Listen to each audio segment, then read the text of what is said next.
Today's three-card reading,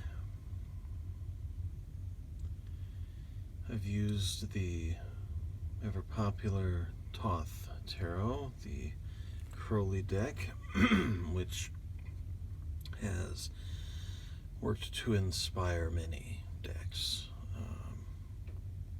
some of which I find very useful, and so I like to go back to Crowley periodically. If we want to look at this in the present, as well as take into consideration some time, let's start with the major arcana, the Devil. Let's just take a look at him. What did the Devil do? Well, of course, it depends on who you ask, but to a Gnostic, and basically to someone outside of the polarized Judeo-Christian Islamic community of Abrahamic faiths, the Devil wasn't necessarily such a bad guy. In fact, another character that we learn about in our mythology classes in grade school did something very similar. As the story goes, the devil, in the form of a serpent, similar in appearance perhaps to the horns on our goat friend here, appeared in the paradise that God had placed Adam and Eve in. And it was there that he tempted Eve. See that word? Listen to that word, tempted. As the story goes, he tempted. He did a bad thing. He held a fruit out to Eve that had been forbidden. She ate of it and got knowledge. What a terrible thing. Then she gave some to Adam, and he got some of the dreaded forbidden knowledge as well. The occult knowledge, the hidden knowledge as well. And that, humankind gaining knowledge, was the downfall. Now, if we want to look at it from a different perspective, we have a God who took something forbidden for mankind or humankind, fire. I want to talk about Prometheus for a moment, that other mythological character that we celebrate. Man was supposed to have been kept in the dark. Fire was not for man.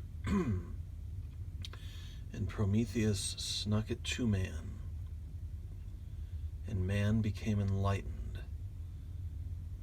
And man prospered and progressed. It took power from the gods. And Prometheus was punished forever, hung from a cliffside with a regenerating liver that a hawk would eat every day.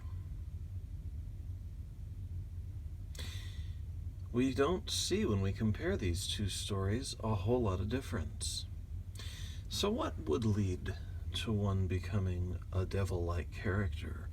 One who has not been satisfied with just doing their thing, but who has discovered something, has set themselves free, and wants to work toward the freedom of others. Well, probably there was some sort of change in perspective about oneself and in regard to one's relationship with oneself. Now, Crowley uses the word happiness, and it does depict a very celebratory scene with the 9 cups, which in this case can refer to our work with ourselves and our awareness and understanding of ourselves. But what led to that happiness? Well, probably some difficulty. We generally have to get through some dark and terrible things to discover the happy and valuable and useful things, and we need to transform those difficult things in ourselves into useful things in ourselves. And we become aware of our potential, and we work on our potential, and then we decide, I have something that other people could use, that other people could benefit from, and I don't want to keep that to myself. I want to give them the fruit. I want to give them the fire. And looky there, we have fire in the Prince of Wands. Lots of it. Lots of fire. Creative fire. As I mentioned in my day card video today, as we discussed the Five of Wands, and what leads to the five position, well, we start with one. And one has a very strong potential, and it also has depiction in the Black Flame Tarot of very fiery colors. The element of fire in all of these standard occultic elemental references stands alone as the transformative element, the one where chemical reactions take place. Water in and of itself doesn't involve a lot of transformation, nor does earth, nor does air, but fire combines the oxygen of air with other elements such as earth or elements from the earth, and creates new things. Chemical transformations take place when we ignite things. So fire has a very energetic appeal and application.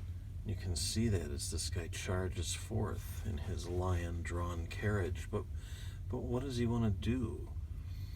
The devil in the story and Prometheus in the story had some very specific things that they could do to provide for man that was lacking very specific things. Fire for warmth and heat, and as a means of creating tools and illumination. The devil saw that man had been forbidden knowledge, very specifically these occult things, these hidden things were forbidden, and the devil,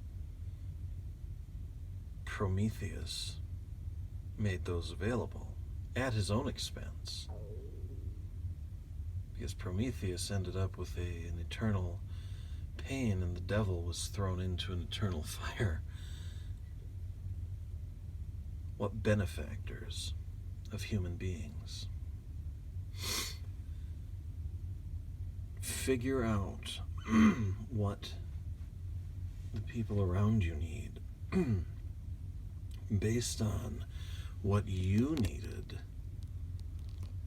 and then make a creative way, a way that will enhance you and make you stronger, but that you can also share and apply with and to those receptive to it. You do not exist in a vacuum. Do you need to keep some things to yourself, some methods and knowledge that may prove harmful to other people? Yes. The devil didn't give mankind knowledge of the atomic bomb. Man misused some knowledge and created what some have referred to as the greatest blasphemy yet. Some things you shouldn't share with people, and you'll have to judge what that involves. But for their good, not for your ego, as you help others to grow, you'll continue to race forward in your own development and self-becoming. But you'll have to do the analysis. weigh into the consideration your own experience and what led you to your position now. Feel free, of course, to leave some comments and thoughts. I don't claim my interpretations as the end-all. If I've missed something, if I've focused too much on something, give me your thoughts. Or if you just have an entirely different opinion. And as always, feel free, please, to subscribe and share so that you can get regular updates on tarot of various sorts and my increasingly regular fasting posts, which some have found interesting, and so that other people can take a look at these and maybe become inspired to engage in their own transformation through the mysteries, or as I like to call it, mysterious self-transformation.